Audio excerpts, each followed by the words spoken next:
Welcome. In this quick and easy guide, I'll show you how to delete a security key on Discord in just a few simple steps. Whether you've added a new key or no longer need the old one, this updated walkthrough will help you keep your account secure and organized. So let's get started. First, open the Discord app on your device. Once it loads, look down at the bottom right corner of your screen and tap on your profile icon. This is where all your personal settings are stored, and from here, we'll head straight into your account information. Next, scroll through the menu and tap on Settings. Under this section, select Account. This is where you can view and manage all the details related to your Discord profile, from username and email to connected devices and security features. Now, scroll down until you find the option labeled Security Keys. This is where any physical or registered keys you've added for two-factor authentication live.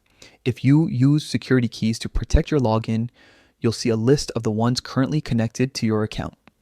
Find the specific key you want to remove. Right next to it, you'll see a small delete icon. Go ahead and tap that icon.